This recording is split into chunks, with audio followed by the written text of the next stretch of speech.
Palme d'Or revient au metteur en scène de Triangle. C'est non. Tu viens de me voir, c'est une merde, Noé. Je vous parle de solidarité avec les étudiants et vous me parlez travelling et gros plans. Je n'écrirai rien sur ce film, c'est une merde. Vive le cinéma!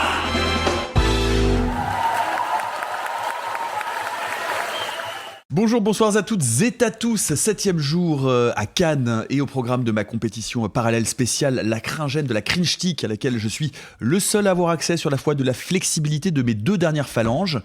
Hier, j'ai pu voir donc, comme je vous l'avais annoncé, Sale Petite Pucelle, le film le plus radical, entre guillemets, de Catherine Breillat avec Anaïs Lemoine, jeune comédienne de 16 ans repérée par Breillat dans un café à Bourg-en-Bresse. Le tournage, je vous l'ai dit, a duré 19 mois, 27 membres de l'équipe ont démissionné, dont les 3 coordinatrices d'intimité. La dernière d'ailleurs ne donne plus signe de vie. Le film comporte une scène finale de 14 minutes aux frontières de l'acceptable sans jamais y tomber. Et donc, voilà, mon retour critique, c'est qu'on voit ce film qui montre une jeune fille de 16 ans dans des situations dont aucun adulte normalement constitué ne devrait souhaiter voir une adolescente. Breillat appelle ça de l'art, la presse appelle ça de la radicalité, Anaïs Lemoine, elle, appelle ça une expérience formatrice. Anaïs Lemoine répète exactement les mêmes mots dans le même ordre dans toutes ses interviews depuis hier, mot pour mot. Elle a fait 12 interviews, aucune variation, pas un mot différent, et j'ai eu une intuition, si on prend la lettre initiale des 4 dernières phrases, ça fait help. Moi, personnellement, j'en ai fait des cauchemars toute la nuit. Aujourd'hui, heureusement, une séance un peu plus légère dans La Cringène. Adieu poulet, bonjour cocotte de 1978 de Jean-Pierre Sirgan, qui est une copie restaurée 4K présentée par la Cinémathèque française. Cette comédie, ouvrez les guillemets, féministe avant l'heure, fermez les guillemets, suit Gisèle, alias Cocotte, Mireille d'Arc, secrétaire qui décide de prendre sa vie en main en couchant avec ses 7 patrons successifs. Le film comporte 14 séances de douche, 9 essayages de soutien-gorge, 7 pincements de fesses et un slow final sur Magnolia Forever, repris par Yvette Horner. Sirgan, 91 ans, explique qu'il s'agissait, ouvrez les guillemets, d'un manifeste pour l'émancipation. Le sous-titre du film, Elle prend tout, même les ascenseurs, n'a pas été commenté.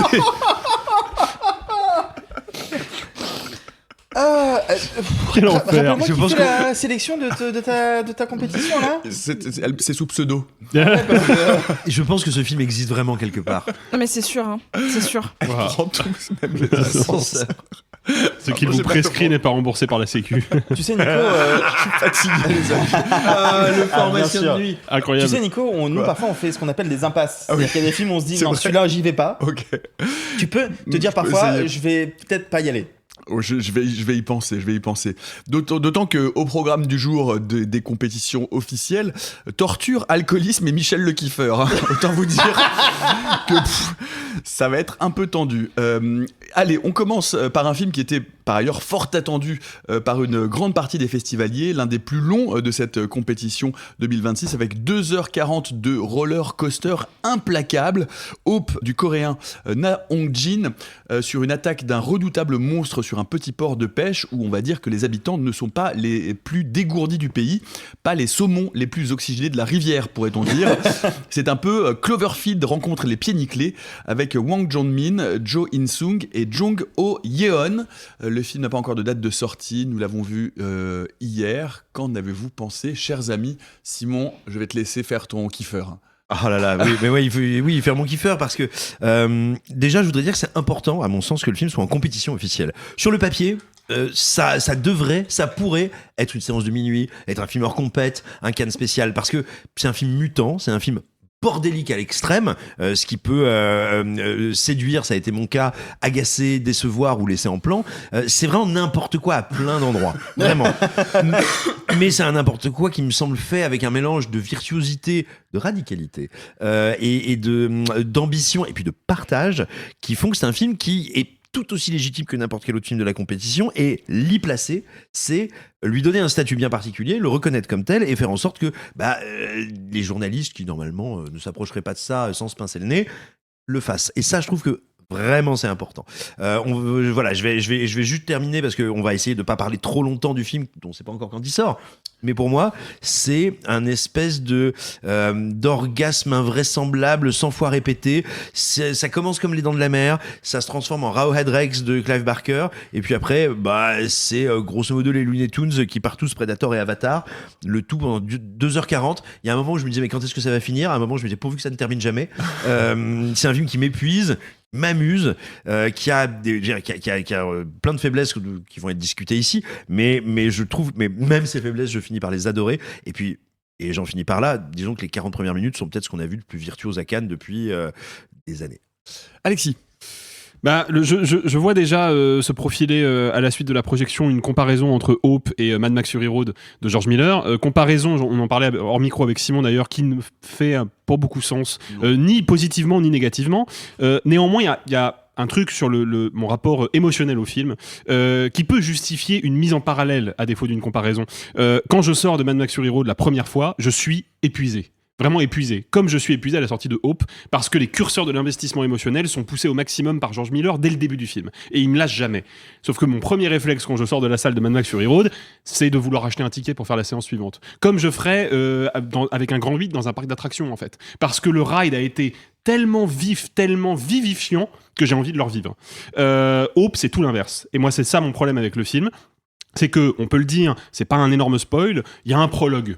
Voilà, il y a un premier chapitre à cette histoire qui dure, je dirais, 40 minutes, à peu de choses près, et qui est, en termes de cinéma d'action, un des trucs les plus fous que j'ai vu de ma vie. Ouais. Mais vraiment, c'est d'une virtuosité, d'une maestria implacable. Il y a 100 idées à la minute, ça bouge dans tous les sens, c'est extraordinaire. Moi, je termine ce prologue, je me dis, ok, je suis en train de mater la prochaine Palme d'Or, il n'y a même pas de doute. C'est exceptionnel. Je me permets de préciser un peu ce que c'est que ce prologue. C'est que donc on trouve une vache éventrée et on va suivre un flic qui est tout le temps en retard sur la créature qu'il a éventrée, qui est en train de détruire littéralement un village. Et le village est littéralement détruit. Et on ne voit pas la créature. Et donc il est toujours en retard. Voilà, il y a toujours ce parfum de mystère, de tension, et puis il y a des idées, de plans, de DA, de péripéties, de construction de péripéties que je trouve hallucinantes. Époustouflantes. Le problème, c'est que le prologue, il prend fin. Et là, le gars doit commencer à me raconter une histoire. Ces personnages sont hyper mal dégrossis, sa mythologie ne fait aucun sens, et surtout, et ça vraiment, je peux pas lui pardonner. Je peux lui passer plein de trucs, mais ça, je peux pas lui pardonner. Il répète encore et toujours, ad nauseam, les mêmes effets de style qu'il avait développés dans le prologue, de façon mais quasiment industrielle, ça ne s'arrête jamais, ce qui fait que quand je sors de la salle, ces effets de style qui m'ont rincé les yeux, où je me suis dit mais c'est fou de voir ça, je suis tellement heureux de voir ça, j'en suis dégoûté. Et ça, je peux pas lui pardonner. Sophie. Tu parlais un peu du scénario et moi je pense qu'il l'a pas écrit le scénario, il l'a éternué. C'est-à-dire que il a vraiment pondu un truc qui tient sur un petit bout de Kleenex qu'il a étiré sur des effets de style. Je ne peux absolument pas acheter après l'incroyable coup de force qui était The Wailing, The Strangers en termes de scénario et d'atmosphère, quelque chose comme ça où il n'y a aucune caractérisation de personnage, mais aucune, je n'en ai rien à battre aucun. Et c'est-à-dire que en effet, moi ce prologue c'est pas ma came, c'est pas du tout mon cinéma, comme Mad Max Fury Road ne l'est pas, mais c'est pas grave, je m'incline devant. C'est-à-dire que ça me fatigue, c'est pas, vous le savez, et je tiens à le préciser, on l'a pas dit encore, tout le monde dit que c'est un film d'horreur, c'est pas un film d'horreur, c'est un film d'action. Ah mais complètement. Voilà. Action / SF, mais oui, pas du tout de l'horreur. Mais ce n'est pas du tout de l'horreur. Donc moi déjà je voulais voir un film d'horreur parce que The Wailing c'était genre le film d'horreur, et donc là je suis un peu déçue, mais à la limite c'est pas grave, c'était mes petites attentes, je me suis trompée et c'est ok. Mais là, je suis, en fait, je tombe un peu de ma chaise parce que j'aurais pu vivre limite ce prologue, tout le film, tellement je suis impressionnée. Sauf qu'au bout d'un moment, ça me fatigue de ne pas avoir d'attache émotionnelle à aucun des personnages. C'est-à-dire que c'est de la chair à canon numéro 1, numéro 2, numéro 3. Il y a une meuf, c'est très bien, c'est la meuf qui sait faire des bandages. Très bien, c'est le seul truc que je sais sur elle. Elle s'est tirée au lance-grenade. Oui, mais ils savent tous tirer au lance-grenade. Ah non, elle surtout. Enfin, c'est à un moment donné. Non, il y en a un autre à la fin qui s'est tiré de la même manière. Donc pareil, on lui enlève ça. Mais c'est pas grave. Genre, je veux juste te dire que les personnages sont globalement interchangeables. Donc en fait, tout ce qu'il veut faire, c'est de l'action. Et en fait, j'ai l'impression que ça patine parce que même à un moment, quand il n'y a pas du tout de scénario, l'action devient vaine et surtout devient répétitive. Et comme l'a dit Alexis, pour moi, ça a été ad nauseam. Arthur. Bah, je rejoins un petit peu Sophie sur le côté nouveau film de Hong Jin. Du coup, on s'attendait à. Donc, toi, tu t'attendais à un film d'horreur. Je sais qu'avec Simon, on est un peu dans le même cas, mais c'est un film qui est évoqué depuis au moins 2 ans. On l'espérait à Cannes déjà l'année dernière, si ce n'est peut-être même avant. Il y a eu beaucoup de choses qui ont été dites. Pendant un moment, on a cru que c'était une espèce de western médiéval. On savait qu'il y avait des extraterrestres, mais on savait pas comment ça s'intégrait. Bref, c'est un film qui a suscité beaucoup de fantasmes. Et moi, c'est un film que j'ai beaucoup fantasmé. Et hier, je suis sorti frustré. Maintenant, je mets un peu de l'eau dans mon vin en me disant qu'effectivement, c'est pas le film que je voulais, c'est autre chose. Et maintenant, il faut que je l'aborde comme tel. Mais c'est vrai que c'est toujours décontenançant quand on imagine quelque chose et c'est pas le cas. Et là, effectivement, je vous rejoins en tout point. Le prologue est purement exceptionnel. Et ensuite, effectivement, ça part sur autre chose. Maintenant que j'y repense, il y a quand même des trucs où je me dis... ça, je l'avais pas vu venir. Dans le prologue, il y a des séquences où vraiment ce que fait la caméra, pour moi, je ne la comprends pas. Alexis me dit, mais si, parce qu'en fait, je pense que là, elle est accrochée à une grue près d'une voiture. Je fais non. Mais ça, c'est a posteriori. C'est hein. impossible. Elle est vivante. C'est a posteriori. C'est Ouais. impossible. Comment il filme les voitures, comment il filme les courses-poursuites, comment la voiture se place au niveau des fenêtres, du capot. Je ne comprends pas ce qui se passe. Et ensuite arrive, parce que c'est pas 40 minutes sans voir le monstre. C'est pas vrai. Le monstre finit par arriver au bout de peut-être 30 minutes. La révélation du monstre est un des trucs les plus fous que j'ai vu au cinéma de ma vie. C'est, je pense, c'est pas vraiment spoil, mais je pense que c'est la meilleure adaptation live action de l'Attaque des Titans. Je peux pas le dire autrement. Pour moi, c'est vraiment ça. Ce qui est décontenançant, c'est qu'effectivement, je rejoins Sophie, il n'y a pas de scénario, il n'y a pas de personnage, il n'existe pas. À la fin, il nous insère effectivement une espèce de mythologie à la Avatar trop bizarre. Dans la toute dernière partie du film. Oui, Ça arrive vraiment les dans 15-20 minutes. 15-20 Tu vois. Mais le fait est que plus j'y pense, plus j'ai envie de le revoir. Ce matin, j'étais dans une optique de non, mais je crois que j'ai envie de revoir que le début. Et puis je suis ouais, mais en vrai, dans la forêt, il y a quand même des moments où quand même. Puis il y a quand même des moments où effectivement il se passe tel truc. Puis il y a quand même. Et c'est étonnant ce rapport-là qu'on peut avoir. Moi, j'ai vu le film et pendant que je le regardais, le film m'agaçait. Le film, il y a un moment. Ne sait pas s'arrêter, il continue, il s'acharne, et le monstre il prend, et il continue, il se relève. Et hier, j'en pouvais plus, et aujourd'hui, je leur demande. Donc, c'est un rapport qui est très étrange, c'est un film qui est très bizarre. Et je suis sorti pareil hier en disant non, mais ce film mérite pas la compète, c'est n'importe quoi, franchement, c'est n'importe quoi. Et j'écoute Simon, je me dis, en fait, Simon a raison. Ouais. Donc, je suis hyper perdu. C'est un film qui est vraiment décontenançant. Pour le meilleur et pour le pire, mais je pense qu'on se rejoint tous pour dire que le début est un morceau de bravoure inouï. Alors moi je pense pas que le début, c'est-à-dire que je pense que tout le film est d'une générosité et d'une intensité en termes de désir et d'envie de cinéma que je n'avais pas vu depuis très très longtemps à l'image.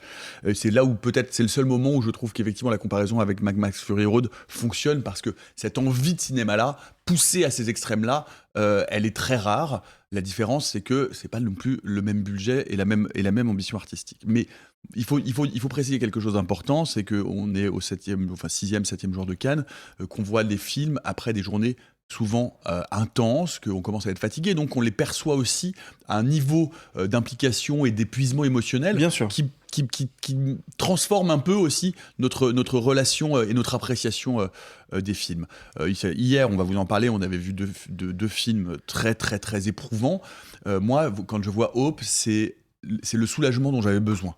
C'est-à-dire au sortir de 2 films très différents, mais qui m'avaient vraiment particulièrement affecté, d'un seul coup, je vois une espèce d'envie presque adolescente d'ultra cinéma à tous les endroits. Et là où je suis pas tout à fait d'accord avec toi, Alexis, c'est que moi je trouve que le film, il y a le prologue, mais le film va avoir plusieurs parties. Et à chaque fois, chaque partie tourne autour d'un concept. C'est-à-dire que d'abord, c'est cette course-poursuite dans la ville à la recherche ou en retard du monstre. Ensuite, le monstre apparaît et c'est une course, on est d'un seul coup poursuivi par le monstre, et puis il va y avoir une phase de découverte de ce que c'est que le monstre dans la forêt, une phase, il faut dire que c'est une comédie gigantesque. Il y a une petite partie qui fait la jonction entre les 2 grandes moitiés du film, qui va faire basculer le scénario vers autre chose, et qui est un gag interminable de caca, qui moi me faisait hurler de rire. Moi j'ai eu envie de sortir de la salle. Qui va jusqu'au bout. Moi ça m'a fait. Mais moi j'avais 6 ans à nouveau. C'est-à-dire que je rigolais vraiment comme un sale gosse quoi. Et en fait il y a évidemment des défauts. Il y a notamment, et il faut le dire quand même, un problème majeur d'effets spéciaux numériques qui sont hideux. Mais qui moi, je sont sais pas hideux. Non, moi je pense que c'est fait exprès. Non, c'est hideux. pas fait exprès. Non. Le film a coûté 33 millions. Si tu veux faire des beaux effets spéciaux, il t'en faut 90. Voilà, c'est ça. La question est réglée. Hein. Mais moi, ces effets spéciaux hideux au début, et notamment ces incrustations avec la créature qui court partout, mais en fait, le reste de la DA est tellement incroyable. Moi, je me suis demandé, cette ville de pêcheurs qui est complètement ravagée, où et comment ils l'ont tourné. Est-ce qu'ils sont venus après un tourbillon ou un tsunami? Est-ce qu'ils l'ont tourné dans une ville qui était déjà ravagée, ou est-ce qu'ils ont vraiment tout détruit? Et il y a un soin apporté à l'accumulation, et à l'accumulation bordélique et à l'ampleur de la destruction qui est telle que ça devient presque une œuvre d'art, tellement moi je n'arrivais pas à comprendre comment ces dispositifs de direction artistique sont déroulés. Et tout ça est tellement généreux, quand bien même c'est répétitif. Il y a une grande scène finale dans la forêt qui, moi, à mon avis, ne répète pas ce qui se passe dans la ville. C'est un autre terrain de jeu, c'est un retour. Et sans parler ça n'arrête pas de monter, c'est never stop, never stopping, quoi. Pour finir et pour donner la parole à Sophie, il y a un moment donné où je me dis, mais cette scène d'action, elle a commencé quand, en fait? Ça fait combien de temps que ça n'arrête pas de monter, que c'est climax sur climax sur climax? Et moi, ce film-là, ça dure 2h40. Je peux en prendre une demi-heure de plus. C'est la seule chose qu'il faut ouvrir un buffet pour avoir un petit coup à boire. Enfin, vraiment, je trouve ça tellement généreux que moi, j'ai pris un plaisir gigantesque. Sophie. Et pour conclure, et pas pour faire la rabat-joie de service, mais vous savez à quel point, moi, l'important, c'est le scénario. Faut imaginer que ce film, c'est le plus beau gâteau du monde. C'est un gâteau sur plusieurs étages qui tient de manière miraculeuse, avec genre des décorums dessus, genre de la pâte à sucre, des incrustations, genre limite, il y a des hologrammes dessus. Genre, c'est le plus beau gâteau du monde. Puis tu le manges, puis en fait, c'est un gâteau au yaourt. Enfin, vraiment, un truc hyper déceptif. Il faut aussi imaginer que la consistance du gâteau, pour moi, c'est toujours le scénar. C'est-à-dire que moi, je m'en fous que le gâteau soit magnifique. S'il est pas beau, s'il est pas bon ou pas consistant, pour moi, ça rate. Et là, c'est le plus beau gâteau du monde. Vraiment, il y a le soin le plus parfait au détail. Il y a plein de choses. Bon, il est parfois un peu bancal parce qu'il y a eu énormément de soins. Mais à l'intérieur, pour moi, c'est vraiment un fucking gâteau au yaourt.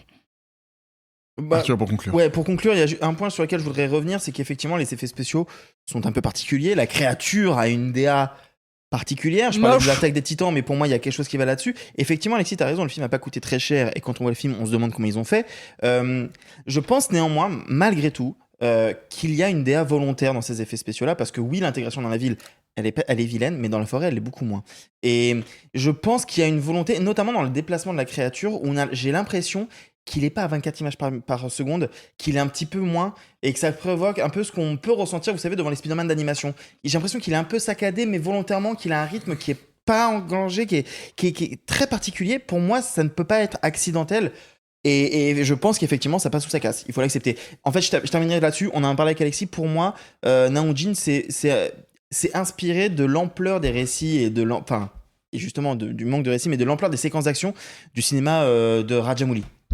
Il y a un peu de ça, en fait, dans la grandeur, la générosité, le fait qu'il se passe des trucs invraisemblables. T'as un personnage qui se prend 8 troncs et il rebondit, et il s'y retourne, etc.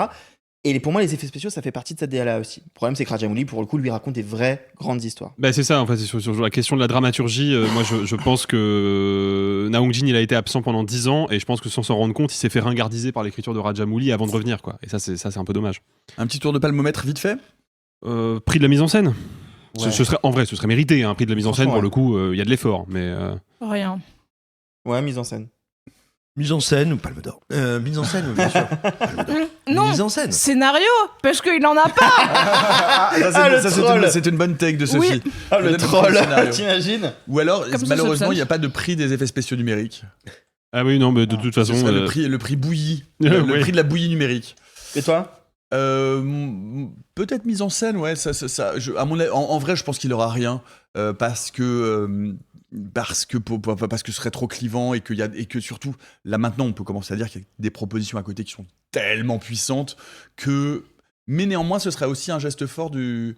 Peut-être que Park Chan-wook peut être intéressé.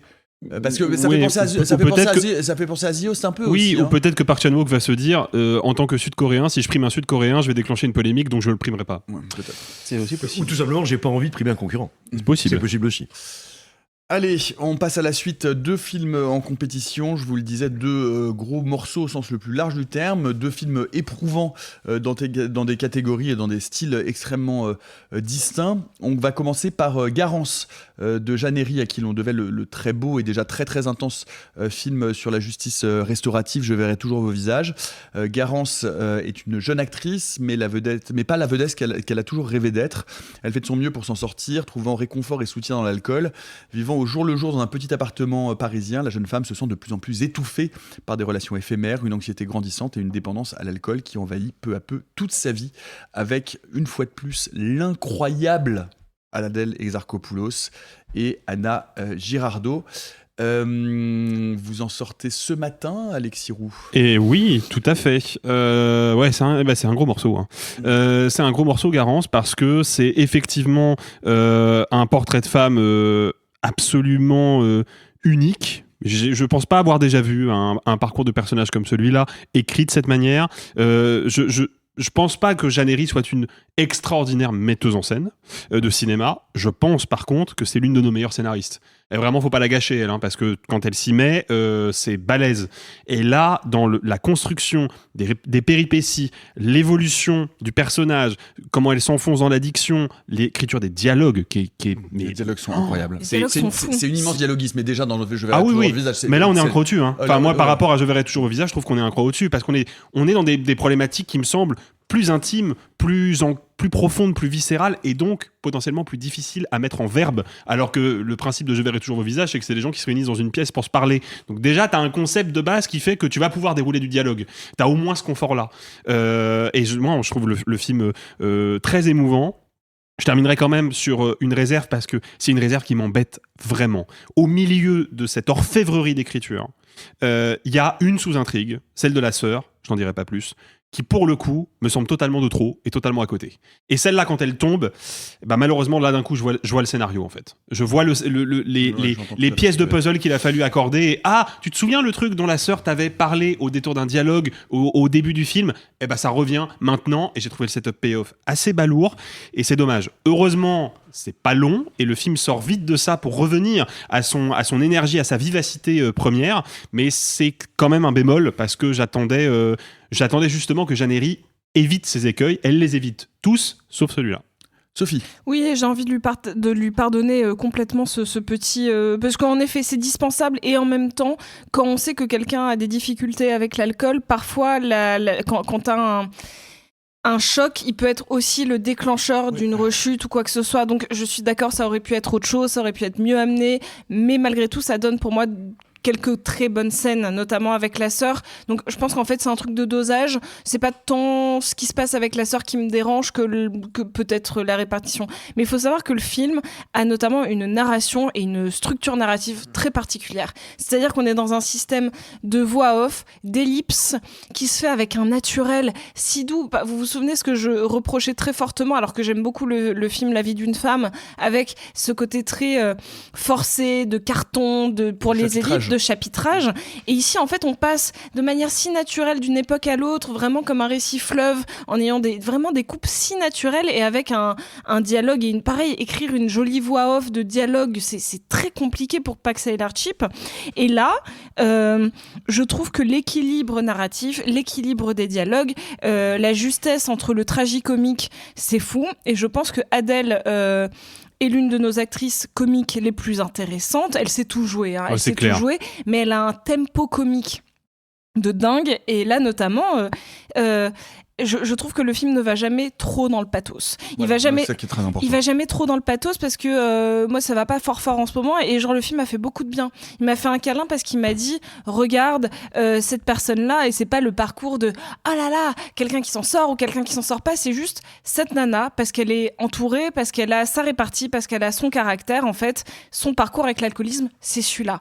Prends-le, accepte-le, fais-lui un câlin, et moi notamment, genre le fait que ce soit une meuf qui a de la niaque, qui a de la répartie, qui est très sociable, qui est très pleine de vie finalement, se pose la question de cette vie-là, est-ce qu'elle veut l'avoir avec de l'alcool ou non. Et en plus, le film n'est jamais sentencieux, n'est jamais, je trouve, il va jamais faire culpabiliser le spectateur pour son verre ou pas son verre. Genre vraiment, et pareil, on sait à quel point d'avoir des bons personnages de médecins dans des médecins secondaires, c'est compliqué. Là, elle a une addictologue / médecin interniste, elle est jamais trop caractérisée, qui pareil est un personnage parfaitement écrit. Et en fait, tu l'as dit, Alexis, de toute manière, c'est un très beau parcours de femme, portrait de femme. Et encore une fois, dans cette compétition, bravo les lesbiennes! Bravo les lesbiennes de ouf. Arthur. Je suis pas entièrement d'accord sur la critique que vous faites sur l'arc de la sœur, que moi je trouve très juste, que je trouve très beau, et qui permet d'amener donc effectivement elle, une remise en question parce que sa sœur tombe malade, enfin c'est pas un spoil, c'est à un moment, c'est déjà évoqué, ça revient, mais ça permet aussi de créer des séquences que je trouve vraiment très belles entre le personnage de Garance et de sa nièce, et des liens qu'elle tisse avec sa famille, et du coup de la question de cet alcoolisme qui semble être un alcoolisme mondain puis qui devient en fait un alcoolisme tout court, quand elle est confrontée à sa petite nièce de 9 ans, est-ce qu'elle va pouvoir continuer à agir de la même manière? Est-ce que quand tu veux construire ton couple et que tu peux agir de la même manière, je trouve qu'en fait tous les petits à côté, tous les arcs qu'elle essaye de tendre reviennent toujours au même endroit de est-ce que ton rapport à l'alcool peut te faire vivre ta vie normalement dans toutes les situations. Donc moi je trouve que c'est pas du tout un problème. Moi je trouve que le film est splendide, je vous rejoins absolument, Adèle est incroyable. Il y a un truc qui aurait pu m'agacer, qu'il évite de peu, et je ne sais pas comment à vrai dire, c'est sa fin. Donc je vais en dire le moins possible, mais la résolution aurait pu aller vers un terrain vraiment mielleux, trop joyeux ou trop optimiste, et en fait il est au bon endroit pour qu'on sorte en se disant il y a de l'espoir, et on sort en se disant on peut s'en sortir, et c'est beau parce qu'en fait c'est vrai que quand on regarde ça c'est difficile. Tu parlais de la narration. La narration, c'est surtout au début, avec cette voix off. Le montage est remarquable.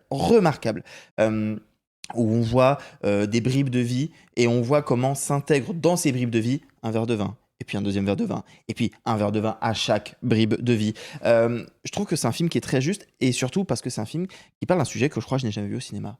C'est quelque chose de parler du tonton alcoolique au fin fond de sa cabane, mais là, c'est quelque chose qui nous touche un peu, nous toutes et tous, à un certain endroit sur le fait de l'alcool social. Moi, je trouve que c'est très fort. Je pense que je préfère le tour de force scénaristique qui a été, pour moi, je verrai toujours vos visages. Je trouve que celui-ci est plus faussement classique, mais il n'y a rien à redire, en fait, à vrai dire. Et on est ravis d'avoir ce genre de proposition-là en France et en compétition à Cannes, en fait. Alors, ça va pas être simple pour moi de parler de ce film, pour plusieurs raisons. Mais déjà, j'aimerais parler un peu du cinéma de Jeanne Herry. Moi, vous le savez, j'avais adoré Je verrai toujours vos visages, je l'avais mis dans mon top 10 de l'année où il est sorti. Jeanne Herry a ce talent immense de faire des films à thèse, et de réussir à faire des films à thèse sans faire des films qu'on appelle dossiers de l'écran, c'est-à-dire des films un peu sentencieux où on prend un grand sujet de société et on va l'aborder frontalement et on va passer par des attendus, et voilà, et donc on va suivre par exemple le parcours d'une femme alcoolique, et puis d'un seul coup on va la voir en train de se pisser dessus. Les films qui veulent t'expliquer plutôt que de raconter. Voilà, exactement. Et qui veulent te donner une leçon. Bien sûr, voilà. Bien sûr. Les films de Jeanne Herry ne veulent jamais donner aucune leçon à quoi que ce soit. Moi j'avais effectivement, comme le disait Arthur, jamais vu de film sur l'alcoolisme qui montre, et la façon dont Jeanne Herry l'écrit, et là je suis d'accord avec toi sur l'orfèvrerie du scénario, on ne va pas voir Adèle Exarchopoulos se déchirer la gueule, l'alcool est présent dans chaque plan. On le voit, il est là, il est toujours présent, sans qu'à aucun moment on ait l'impression qu'il soit un problème. Et d'un seul coup, quand ça devient un problème, c'est qu'il est déjà trop tard. Et que d'un seul coup, la vie commence à devenir menacée. Et la vie sociale, la vie affective, et petit à petit... La vie professionnelle. Et puis à un moment donné, où la dépendance devient tellement forte, il y a une partie qui se passe pendant le confinement, que ça n'est plus supportable de vivre sans alcool, et qu'on est arrivé là de manière insidieuse. C'est-à-dire qu'on n'est pas face à une pochetronne qui... Non mais, c'est pas le portrait d'une pochetronne qui... C'est pas Coluche dans le Chat Pantin. Voilà, c'est ça, exactement. Et c'est une femme qui essaie de faire du théâtre, et donc bref, c'est écrit avec une telle finesse que c'est évidemment bouleversant, et je pense, comme le film sur la justice restaurative, que ces films-là sont outre de magnifiques objets de cinéma et de magnifiques objets de scénario, sont des films importants socialement. C'est un film que j'ai eu du mal à... en sortant, je ne savais pas très bien quoi en penser, parce que c'est un film qui me touche très, très personnellement, à plusieurs égards. J'ai un peu réfléchi à la façon dont j'allais vous en parler, mais je crois que c'est aussi important de pouvoir le dire, parce que je suis alcoolique. Je suis alcoolique depuis mon adolescence, à différents degrés. Et voilà, ce film m'a bouleversé personnellement, intimement. Et je pense que c'est des films importants, c'est des films que j'ai envie de montrer à d'autres personnes, à des personnes proches de moi. C'est un film qui montre aussi ce que c'est que de vivre avec une personne qui est dans un état de dépendance. Et je pense que c'est rare d'être capable de toucher aussi juste sur un aussi grand fléau. Et je le dis, et si je le dis aujourd'hui à ce micro, c'est parce que je pense que c'est important pour les gens qui nous écoutent de se dire que on peut s'en sortir, que c'est un véritable fléau et que cet alcool social, celui dont on a besoin pour tenir bon quand on est affecté, épuisé physiquement, intellectuellement, l'alcool auquel on se raccroche comme une bouée de sauvetage, et ben c'est un problème, et c'est un problème qui peut trouver des issues et qui peut trouver une solution. Et je pense que c'est vraiment important. Je pense que ces films-là sont plus importants que n'importe quelle campagne de prévention, de santé publique. Et je trouve que Adèle Exarchopoulos tient ça d'une façon absolument magistrale. Je pense que c'est la bonne comédienne pour ce rôle-là, parce qu'on sait qu'elle-même, après le film de Keshish, a traversé des épreuves parfois un peu difficiles. Et voilà, il y a des films comme ça qui, à un moment donné, tombent tellement juste, qu'ils font tellement écho, que c'est des moments charnières. Et c'est aussi pour ça qu'on va au cinéma, et pour avoir l'impression que un film, à un moment donné, s'adresse à vous, et sont des films important. Enfin voilà, et je pense que Garance est un film important, et je veux le dire pour les gens qui ont le même problème que moi, que voilà, c'est possible. Moi, je suis rentré en parcours d'addictologie depuis le début de l'année, et je suis en train d'essayer de me dégager de tout ça. Ça va mieux. Je suis heureusement pas, ma vie n'est pas en danger, mais c'est ces films-là qui peuvent aider à prendre conscience des choses et à essayer de faire en sorte de s'en sortir et d'aller mieux. Et ça, c'est extrêmement important. Je suis bien... ouais. Et maintenant, on va tous se faire un câlin. Attends. Vous m'avez vu en sortant hier, j'étais pas bien. Ouais, c'est clair. Je me permettrais juste d'ajouter un petit truc sur le film, parce que c'est quelque chose qui peut peut-être être survolé. J'ai pas encore vu les critiques autour de Garance, mais il y a un truc que, à mon sens, 80% des acteurs et des actrices, même les bons, savent pas jouer, c'est justement le fait d'être sous l'emprise de l'alcool. Parce que très vite, ça devient un peu grotesque et grand guignol, parce que le principe, c'est que quand tu as de l'alcool dans le sang, c'est l'alcool qui altère ta volonté, tes mouvements. C'est pas quelque chose de conscient, c'est pas toi qui choisis de marcher pas droit. Et sur un plateau, t'es sobre, donc c'est toi qui choisis de le faire. Et c'est souvent bizarre. Là, il y a une ligne de dialogue quand elle parle au paysagiste, et que genre vraiment, ça sort tout naturellement, et c'est pas... Ouais, mais même il y a un plan où elle sort du bus de nuit, et tu vois qu'elle est saoule. Et juste la démarche qu'elle a sur le plateau, j'ai vraiment l'impression de voir d'être dans la rue, là, maintenant, en dehors du cinéma, d'être dans la rue et de croiser quelqu'un qui a bu un ou deux verres de trop, qui sait plus trop comment rentrer chez elle, tu vois. Et cette justesse dans la physicalité de son jeu me bouleverse, quoi, vraiment. Et ce qui est important, peut-être pour conclure, je dirais ça, ce qui est important, et ce qui est le parti pris de ce film qui est extrêmement puissant, c'est qu'elle est toujours a priori fonctionnelle. Même parfois, elle dérape un peu, mais elle n'est jamais en train de rouler par terre, etc. C'est un alcool quotidien. Les alcooliques sont fonctionnels, ou ils ont l'impression de l'être. Voilà. Et Adèle Exarchopoulos, vous allez la voir, et on a l'impression de tenir sa vie et de se dire que c'est une béquille, mais que ça n'est pas un problème, parce qu'elle peut continuer à être fonctionnelle jusqu'au moment où, en fait, ça se voit, et que ce sont les autres qui lui disent « Tu crois être fonctionnel, mais tu ne l'es pas, et tu nous mets en péril ». Et c'est exactement ça, l'alcoolisme insidieux, c'est de se dire, bon ça va, je peux boire des verres, personne ne s'en rend compte, tout va bien se passer. Bah en fait c'est pas vrai et je peux en témoigner. Désolé, c'est un peu lourd, mais et puis attends. Non mais le film d'après est vachement léger, donc accrochez-vous à la rambarde, c'est pas C'est ça terminé. qui est chouette. Un tour de palmomètre. Si jamais le prix du scénario est vraiment donné à un scénario pour une fois, ce serait un concurrent solide. Sinon, Adèle, mais comme elle l'a déjà eu, je pense que c'est un peu cuit. Ah non. Elle l'a eu en duo. Elle a eu la palme. Ah, elle a eu la Palme d'Or. Ah oui, c'est vrai qu'elle a eu la palme. Et oui, elle a d'Or. eu la Palme d'Or. Seule fois de l'histoire où la Palme d'Or a été remise aux actrices d'un film et pas simplement à son cinéaste. Elle a jamais eu de prix d'interprétation féminine. C'est le moment là. Et elle pourrait. Ouais, elle pourrait. Elle le mérite. Elle le mérite. Ce serait dommage de pas lui filer, franchement. Hein. Scénario, interprétation, pareil. Peut-être même un prix du jury. Ah oui, non mais ça peut monter un peu. Bien sûr. Voilà, le film sortira par ailleurs le 23 septembre. Dans la foulée de ce film, un autre film qui nous a, je peux le dire, tous roulé dessus de façon Panzer, pour utiliser une métaphore un peu légère. Et appropriée. C'est l'un des nombreux films de ce festival qui évoque la Seconde Guerre mondiale en traitant des derniers jours d'un héros de la résistance française. Dans Moulin, le réalisateur hongrois László Nemes dresse le portrait donc de Jean Moulin, chef de la résistance arrêté en juin 1943 alors qu'il tente de réunifier les forces de l'armée secrète française. Interrogé par Klaus Barbie, le chef de la Gestapo de Lyon, Moulin est entraîné dans une confrontation implacable. Son ultime combat face à la manipulation et la brutalité commence avec Gilles Lelouch dans le rôle de Jean Moulin, Lars Heidinger dans le rôle de Klaus Barbie qui jouera par ailleurs Brainiac dans le prochain Superman. Je me suis dit qu'il y avait un Bonjour Superman. Et Louise Bourgoin. Je vais te donner la parole, Simon, puisque tu l'as vu dans des circonstances particulières. Tu l'as vu au premier rang du GTL. C'est la pire idée du monde. Alors non, d'habitude c'est super, mais pas pour celui-là. Oui, si vous voulez, c'est un peu comme regarder les jeux du Colisée, pas depuis les gradins, mais depuis l'endroit en sable au milieu. Alors, pareil, comme pour Nope, comme c'est un film qui sort dans quelques temps. Nope, c'est le Jordan Peele. Mais il y a aussi un cheval et des extraterrestres.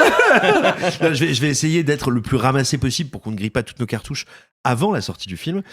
Déjà, je commencerai par poser un truc. Pour moi, c'est un des meilleurs films d'horreur de ces dernières années, sinon de ces dernières décennies. C'est un film qui est terrifiant, qui est d'une richesse dans le langage horrifique du cinéma que je trouve assez spectaculaire. C'était probablement le film que j'attendais le moins de la compète parce que ça me semblait incroyablement casse-gueule, a fortiori par les temps qui courent et en plus de ça, voilà, ça me semblait impossible de s'en sortir. J'ajoute à ça que László Nemes, il a été révélé à Cannes pour Le Fils de Saul, film dont le principe était qu'on suivait le quotidien d'un Sonderkommando dans un camp de mise à mort nazi et on le suivait littéralement en permanence filmé depuis sa nuque. C'est-à-dire qu'on était à la fois au milieu de l'horreur sans jamais rien en voir concrètement. Ouais. Tout étant caméra épaule et longue focale. Voilà, tout étant relégué donc au hors-champ et ou au flou. C'est un film qui avait été primé, récompensé, salué par la critique qui, moi, à l'époque, m'avait paru passablement hors sujet et dans une espèce de conception un peu microscopique de l'esthétique qui me paraissait très contre-productive eu égard à son ambition. Bon, 15 ans ont passé, grosso modo, le monde a changé et László Nemes aussi, c'est-à-dire qu'il s'est dit, bon, effectivement, ça n'a pas bien marché de vous la faire à la subtile, on va vous refaire pareil, mais plein cadre. Donc, qu'est-ce que ça donne ? Ça donne un homme, Moulin, qui va être immergé dans l'horreur nazie. Les premières minutes du film, les premières 20 minutes même, j'ai lutté contre le film. Il faut savoir qu'il est tourné en 35 mm, dans une lumière luxueuse, j'ai envie de dire, extrêmement travaillée, dans une reconstitution presque fétichiste de détails, et je n'y croyais pas. Mais vraiment pas du tout. Je voyais le film, je me disais, qu'est-ce que c'est que cette espèce de truc ? Je suis entre un vieux James Bond passé, une imitation trop systématique de l'Armée des Ombres. Qu'est-ce qu'il veut faire ? Et puis, à un moment, les nazis sont arrivés, et j'ai compris. C'est-à-dire que dans ce film, les nazis, c'est la pointe de cristal du réel. Et ce que nous raconte le film, c'est que dans un monde où on a laissé les nazis advenir, tout n'est plus que fiction et semblant de réel. Et on peut être n'importe qui, on peut être le chef de l'armée secrète française qui se fait parachuter au milieu de la nuit. C'est l'ouverture du film. Le film commence, on est entre Belmondo, Indiana Jones et tout ce que tu veux de grands mythes. Je veux dire, c'est un héros qui, la nuit tombée parmi les étoiles et parachuté, arrive et fait « Ok, maintenant on va organiser l'armée secrète. » Avec panache, avec classe, avec tout ce qu'on veut. Et en fait, oui, c'est faux. Mais le film l'assume comme tel. Parce que dans un monde où les nazis sont advenus, qui qu'on soit, aussi brillant, préparé, organisé et résolu que peut l'être le personnage de Moulin qu'incarne génialement Lelouch, on terminera en plan serré dans une petite pièce avec le visage réduit à l'état de pulpe. Et donc du coup, le point cardinal du film, c'est ce personnage de Barbie qui est là pour nous dire Mais en fait, les gars, on n'est pas dans une grande confrontation.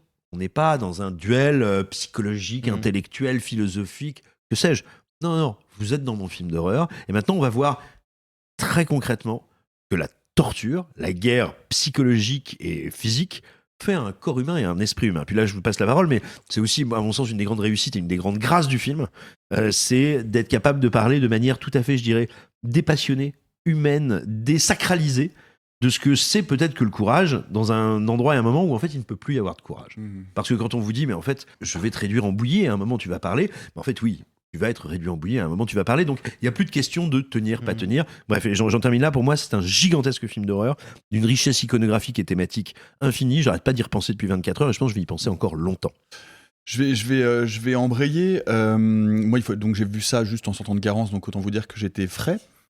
Et c'est effectivement quelque chose que je n'avais jamais vu et je ne pensais pas qu'on pourrait un jour raconter l'histoire de cette façon-là et raconter l'histoire de la résistance de cette façon-là. Je pense ce film n'est possible que parce qu'il est produit par un réalisateur et qu'il est réalisé par un réalisateur hongrois, c'est-à-dire quelqu'un qui n'est pas français et qui ne va pas chercher à sublimer le récit national et le récit de la résistance. Ce qui est Gilles Lellouche est invraisemblable, vraiment, je pense que c'est le rôle de sa vie, il est absolument incroyable. Et effectivement, quand on rentre dans Moulin, c'est très déstabilisant, cette photo qui ressemble presque, on a presque l'impression qu'il y a un filtre de jeu vidéo par-dessus. C'est très étrange, les couleurs sont, il y a une sorte de flou, les couleurs sont très très poussées dans le contraste, dans les verts, dans les marrons, enfin, c'est vraiment, la texture et le traitement de l'image est extrêmement étrange.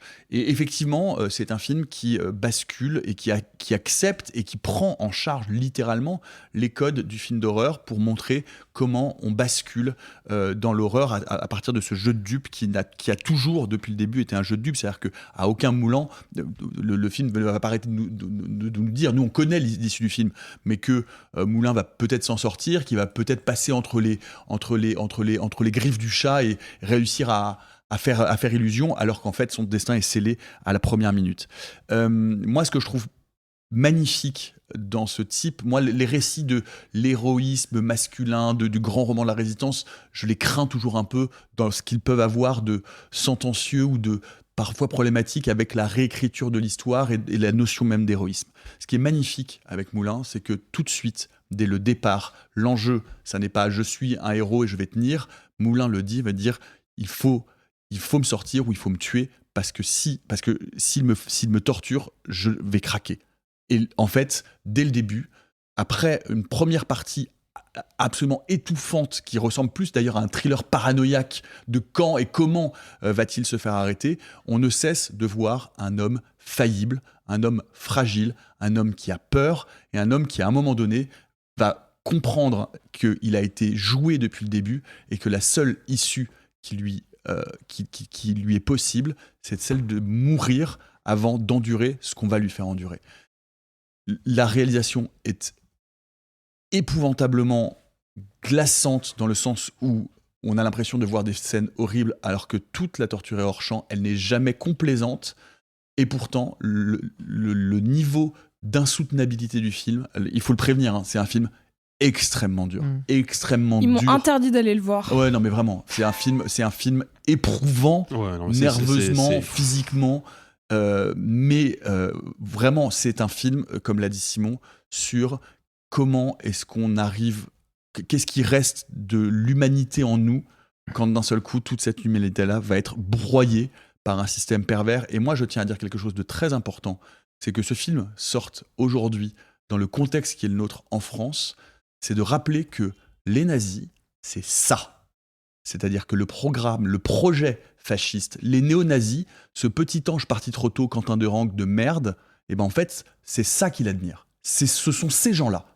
Et que le récit national, le grand récit, quand on entend que le parti fondé par les admirateurs de ces gens-là, par des anciens Waffen-SS, le Rassemblement national, essaye de récupérer le récit national et le récit de l'héroïsme et le gaullisme.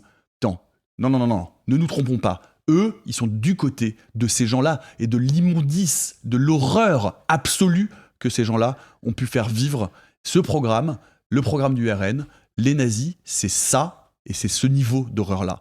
Ne nous trompons pas et mettons court à la récupération politique de l'histoire de la résistance et de l'histoire des gens qui se sont battus pour lutter contre cette monstruosité-là. Et ça, je pense que c'est absolument, absolument essentiel en ce moment.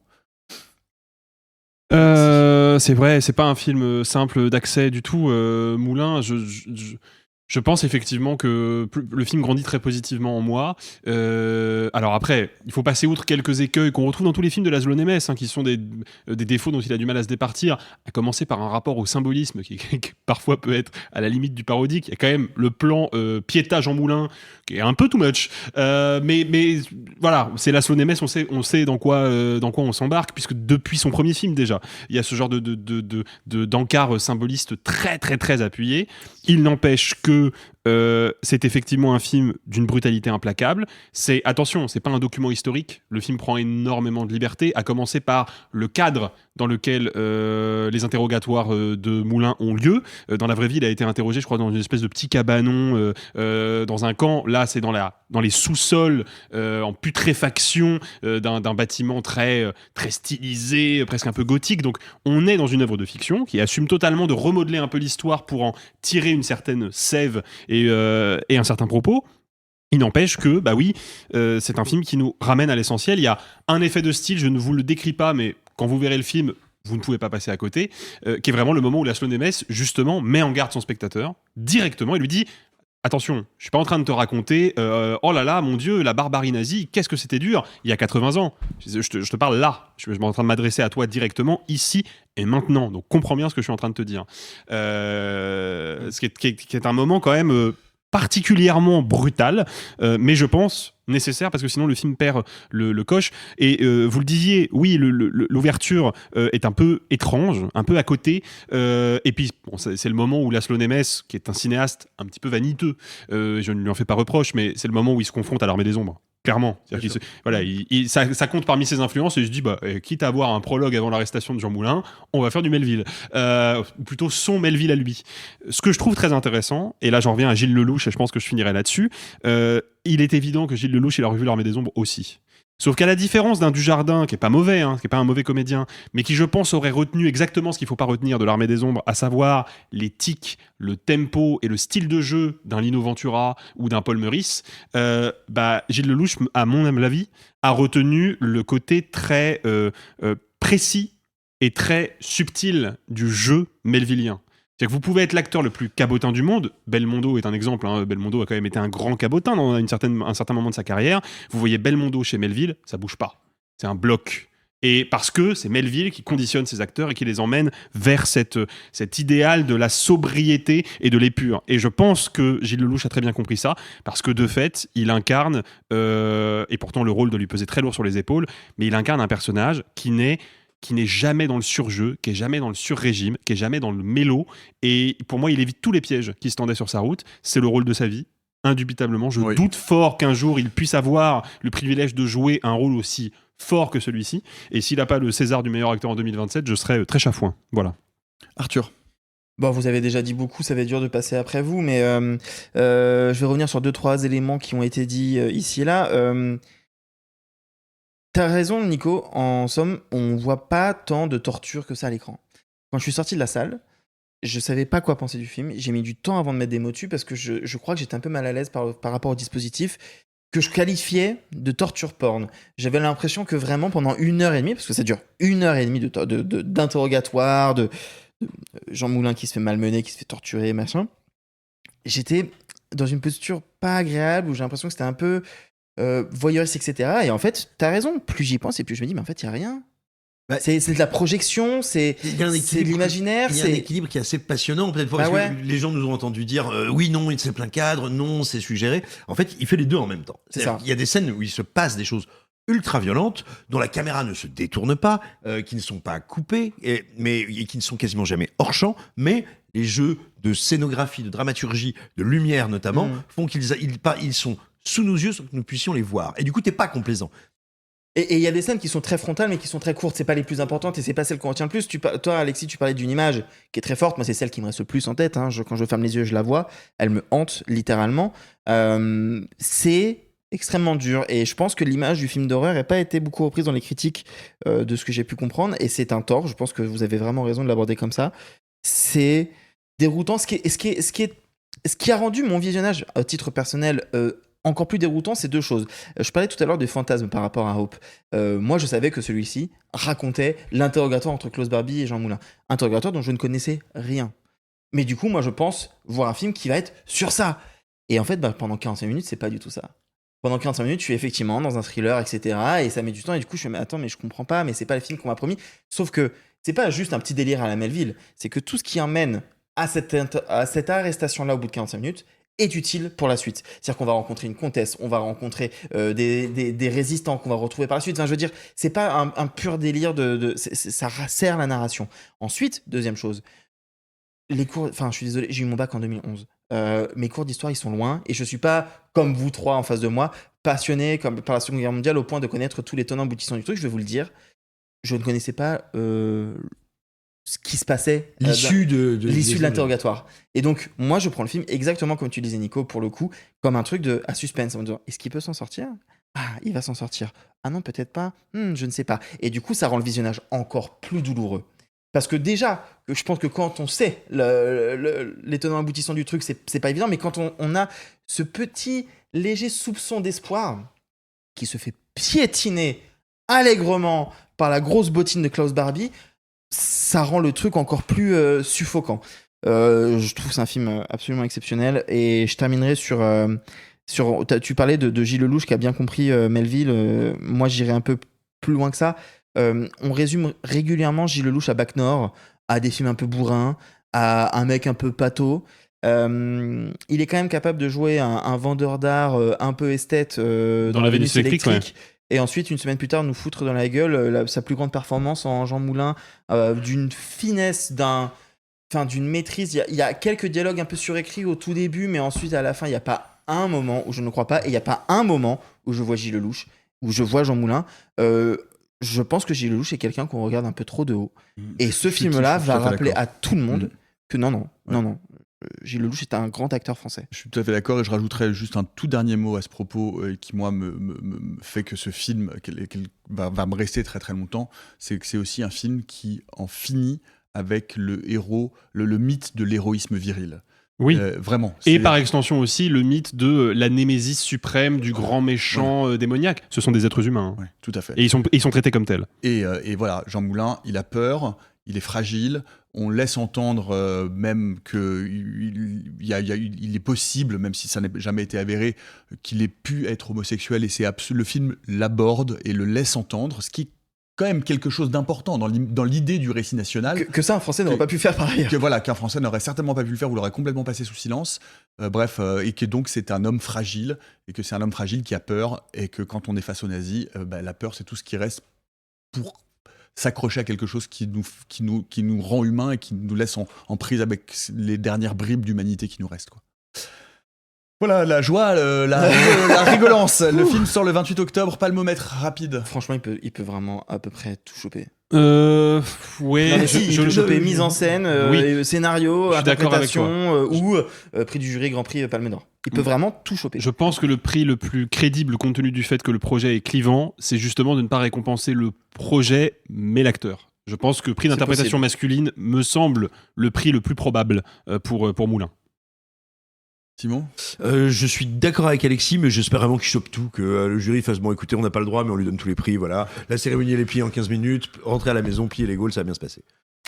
Et toi ? Moi, je pense oui. Je sais pas. Le film est tellement clivant et tellement dur que je sais pas s'ils auront le cran d'aller jusqu'à la Palme d'Or, mais moi, je le vois bien partir avec un prix du jury ou un Grand Prix, en tout cas. Heureusement, Cannes s'est joué des contre-pieds à avoir imposé ces deux films très forts et, disons-le, très brutaux. La séance de minuit d'hier était consacrée à un dessin animé français, très attendu également et absolument hilarant. Jim Queen à la recherche de la chloroqueer de Marco Nguyen et Nicolas Hattan. Jim Parfait, icône sexy de la scène gay parisienne, voit sa vie basculer lorsqu'il contracte l'hétérose, un étrange virus qui transforme les hommes gays en hétérosexuels. Il voit alors tout le monde lui tourner le dos à l'exception de son dernier follower, Lucien, un jeune twink qui peine à s'assumer. Ensemble, ils vont partir à la recherche d'un mystérieux remède capable de guérir Jim et d'empêcher l'extinction de l'homosexualité. C'est un film d'animation avec les voix de Alex Alex Ramirez, Jérémy Gillet et Shirley Soignon.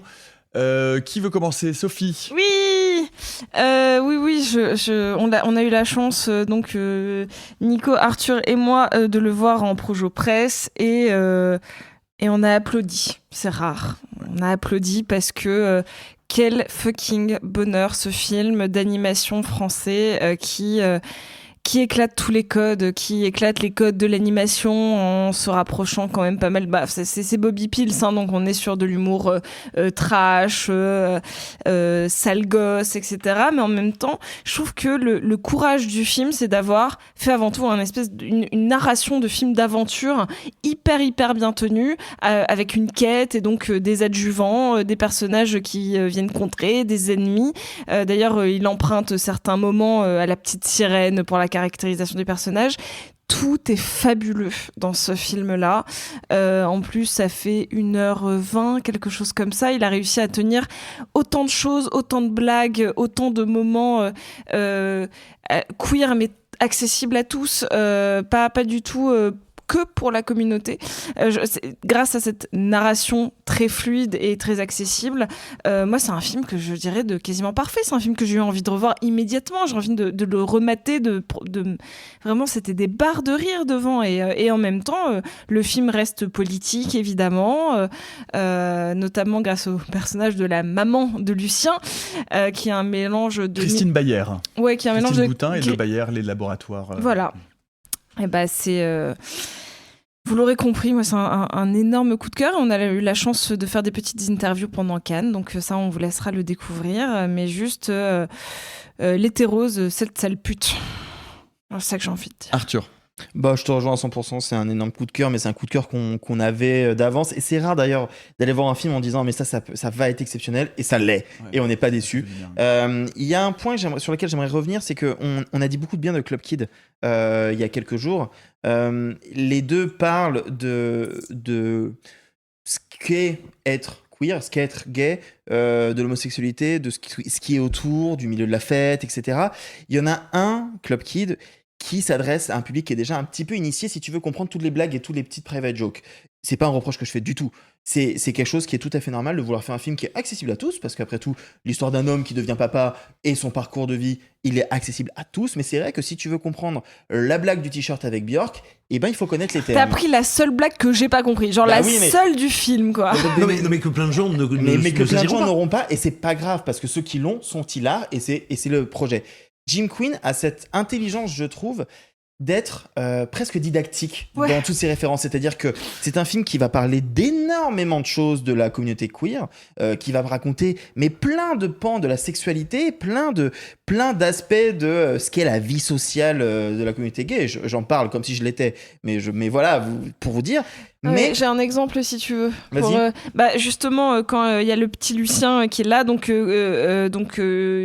Jim Quinn appartient à une catégorie, mais en fait il y a plein de catégories qui vont évidemment caricaturer. Il y a les bears qui sont notamment des vrais ours, ce qui est très drôle. Mais par exemple, quand Lucien, qui est un peu le petit nouveau, le petit twink.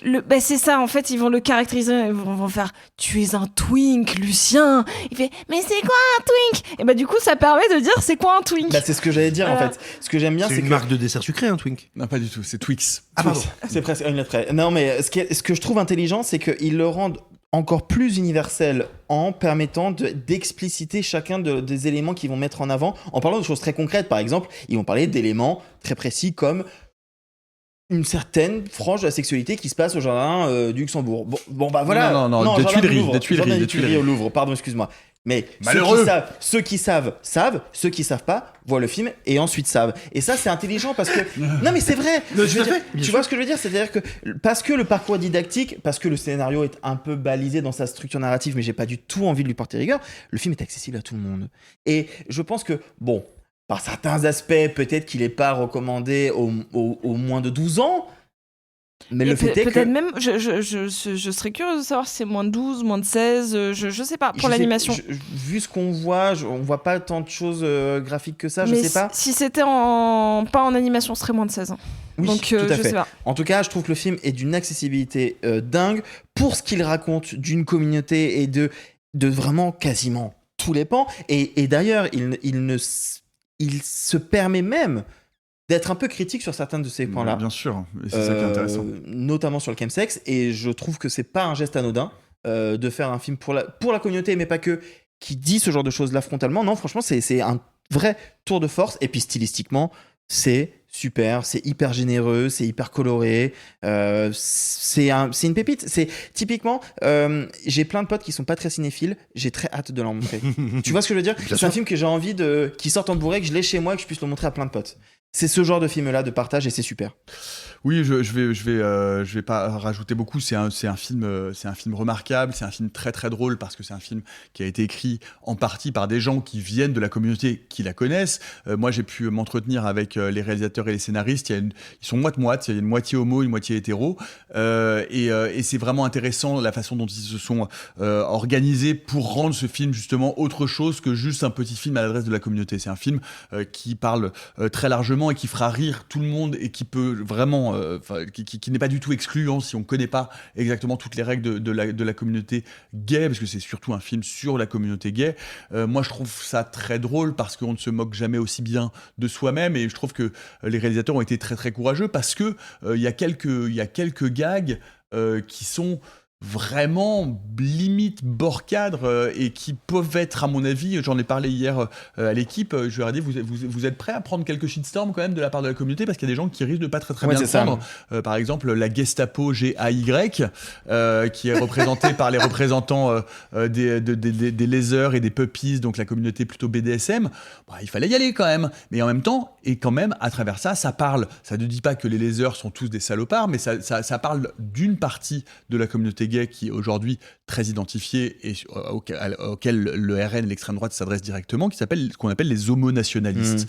C'est-à-dire ceux qui portent la cocarde et qui disent que en fait, les homosexuels sont principalement menacés par les personnes venues de l'immigration, parce que c'est vraiment ça, évidemment, leur principal problème dans le monde, bien entendu, comme toujours. C'est facile d'avoir toujours un bouc émissaire, ça permet de simplifier les problèmes politiques. Donc le film est quand même assez culotté, et j'en discutais avec eux hier. Le projet date d'il y a 7-8 ans, je leur ai dit, mais c'est marrant parce qu'il y a 7-8 ans, vous abordez des projets vous abordez un thème sur la disparition de l'homosexualité. Aujourd'hui, 7-8 ans après, effectivement, il y a un recul des droits. La France, sous Emmanuel Macron, dans les pays européens, est passée de la 5e à la 15e place en termes de droits LGBT. On a reculé de 10 places en 10 ans de mandat Macron sur la tolérance et l'acceptation des communautés LGBTQI+. Donc le film, de facto, est devenu un film politique. Mais eux me l'ont dit, ils m'ont dit, mais nous, on s'est rendu compte que ça devenait un film politique, mais on a avant tout et surtout voulu faire un film marrant, un film qui puisse en rire. Et aujourd'hui, le film est exactement à l'intersection des deux, et c'est ça qui en fait l'immense qualité, et surtout, c'est un excellent moment où vous allez vous bidonner, foncez voir Jim Quinn, quoi. On peut se réjouir que le film ait pu se faire, parce que il a eu de grosses difficultés financières, il y a dû au moins avoir 2 campagnes de crowdfunding, ils y croyaient pas, et de ces campagnes de crowdfunding-là, ils se retrouvent à Cannes. Et ça, c'est formidable. Et je suis un peu deg de ne pas l'avoir vu en séance de minuit, parce que j'imagine bien l'ambiance d'une séance de minuit avec un film aussi drôle que celui-là. Ça devait être incroyable. Et le film sort le 17 juin. Allez, 2 films pour terminer assez rapidement. On part faire un tour à un certain regard avec I'll Be Gone in June de Katharina Rivilis. Une étudiante allemande débarque dans le désert du Nouveau-Mexique pour une année d'échange. Elle pensait trouver l'Amérique de ses rêves. Elle découvre un pays inquiet, un amour fragile et cette vérité que chaque génération finit par rencontrer. Le monde que l'on nous promet n'est jamais celui que l'on trouve, avec Naomi Cosma, Logan Sage et Elijah de Billy. Arthur et Sophie, vous en sortez ce matin, qu'en avez-vous pensé en quelques mots ? En quelques mots, c'est très mimes, c'est très joli, la photographie est splendide, elle est vraiment splendide. Ce qui, moi, m'intéresse le plus dans le projet, outre le parcours de cette jeune Allemande et ce que ça peut raconter d'être à l'étranger, etc., c'est que ça survient au moment où se passe le 11 septembre. Et du coup, elle, Allemande, donc pas américaine, va être confrontée aux remontées du nationalisme, aux remontées d'un patriotisme un peu sournois dans la société, auprès des adultes, mais aussi auprès des adolescents. Et ça raconte du coup comment la jeunesse a vécu ce virage-là, la guerre, ceux qui s'y opposaient déjà, ceux qui étaient un peu pour suivre le mouvement, ceux qui suivaient les parents, au milieu d'un parcours c'est un coming of age. C'est complètement un coming of age. Donc elle est là pour essayer d'avancer, se faire des amis, rencontrer l'amour peut-être, essayer de grandir, etc. Mais je trouve que autant ce traitement-là peut être un truc qu'on a déjà vu plein de fois, autant je trouve que l'insérer dans ce moment-là de l'histoire, c'est particulièrement intéressant parce que c'est quelque chose qu'on n'a pas beaucoup vu. C'est un petit peu, je dis ça sans déplaisir parce que c'est globalement ma cam, hein, mais c'est le Tristoun, indie, mellow, teenage girl dream fantasy movie. C'est perfusé. Tout ce que tu as dit me semble très Sophie Corps par ailleurs. Mais c'est très Sophie Corps, hein. C'est quelqu'un qui a été biberonné en regardant Virgin Suicide 17 fois par jour et qui s'est dit en voyant American Honey d'Andrea Arnold que c'était le plus grand film de tous les temps. et c'est ok. Et c'est ok. C'est-à-dire que c'est parfois des successions de plans qui sont mais d'une beauté. Il y en a un, il est inspiré, genre il y a un plan, je me suis dit waouh, elle est allée chercher Bill Viola pour celui-là, vraiment. Ouais, t'as des plans qui sont des tableaux qui sont vains, qui servent à rien, mais c'est pas grave. Genre à un moment, il y a toute une scène qui dure, je sais pas, peut-être 8-9 minutes dans un désert entièrement bleu. Genre le sable est devenu bleu et c'est elle qui se met à danser de manière un peu contemporaine. Pourquoi pas ? Genre c'est vain, mais c'est très joli à regarder. Comme moi. Pas en fait festival. En fait festival, je suis rien du tout. Là, on commence à plus être très joli ni à regarder ni à sentir. Hein. Pas de date de sortie encore pour I'll Be Gone in June. Allez, pour finir, très rapidement encore un petit vite fait mal fait parce que ça faisait longtemps qu'on n'avait pas fait pipi en public. Direction la quinzaine pour Shanna de Lila Pinel avec Eva Huo, Noémie Lovski, Inès Guérib. Shanna traverse les galères du quotidien avec une énergie débordante et le soutien de sa bande de copines. Lorsque sa grand-mère décède, elle hérite d'une bague censée protéger du mauvais œil. Shanna a bien besoin d'un coup de pouce, d'autant qu'avec la sortie de prison de son compagnon toxique, les mésaventures s'accumulent, Arthur. Ah, c'est marrant comme pitch, on dirait que c'est un truc hyper dramatique, alors que c'est un film qui est très drôle. Alors, je dirais pas qu'il est léger, parce qu'il y a quand même effectivement des sujets compliqués. Je trouve que c'est un film qui est solaire à plein d'endroits, quand bien même il aborde des trucs très difficiles. C'est un film qui est porté par une actrice, qui est une actrice qu'on a vue dans des seconds rôles. C'est la première fois qu'elle l'est l'actrice principale, et quelle actrice, c'est Eva Huo, incroyable. C'est un film qui sort très bientôt, donc je vais faire très court, mais c'est vraiment, je pense, ça va être la cam de Sophie. Je pense que ça peut plaire à d'autres gens ici.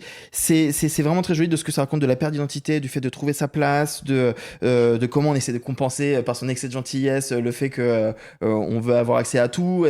Et en plus, ça interroge la judéité à un endroit qui est rarement abordé par le cinéma français, puisque pour la faire très courte, et je terminerai là-dessus, Shanna est juive. Jana a été plus ou moins abandonnée et retournée dans sa famille. Jana ne se retrouve pas dans la judéité de sa famille. Elle est dans un milieu que l'on qualifie généralement d'antisémite, à savoir des jeunes personnes de banlieue qui ne sont en rien antisémites. Par contre, elle s'interroge sur son rapport à sa propre religion dans sa famille, qui, elle, ne l'accepte pas parce qu'elle ne ressemble pas au carcan de sa religion. Bah, c'est très malin. C'est jamais, en aucun cas, un grand film à thème. Je trouve qu'il y a presque du Safdie par endroit. C'est super. C'est vraiment super. Ça sort le 17 juin et j'ai hâte qu'on puisse en parler plus longuement. Allez, on termine par la question du jour envoyée au 36 15 sans trucage. Au singulier. À gmail.com. C'est Axel qui nous écrit: Salut l'équipe, je me permets de poser une petite question sur Cannes pour refaire un point sur les différentes compétitions, sélections. Je vous entends beaucoup parler de films de la compétition officielle, hors compétition, de la quinzaine, de la semaine, etc. Et j'avoue être un peu perdu.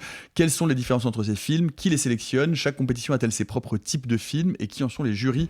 En attendant, encore un grand merci et keep up the energy. Ben, ça, on essaye, mais c'est pas facile hein, sur l'énergie. Peut-être un petit point, c'est vrai qu'on en parle beaucoup et on oublie, on dit que ça va de soi, mais rapidement quand même un petit point, Simon. Peut-être, et avant d'aborder, notamment avec Arthur, les spécificités de chacune des catégories qu'on va dire, un petit point historique. Cannes, ce qu'on appelle en général la sélection officielle, là-dedans il y a deux grandes familles, la compétition officielle, qui aboutit à la Palme d'Or, et Un certain regard, qui, pour le dire de manière extrêmement caricaturale, est un peu la dimension world music du festival.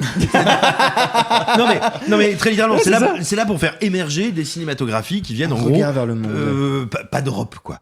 Pas d'Europe ou des États-Unis. Donc c'est là où on va retrouver la plus grande diversité d'origine des films, etc. Voilà, je dis world music pas du tout par mépris, mais pour vraiment vous donner en deux mots une petite idée.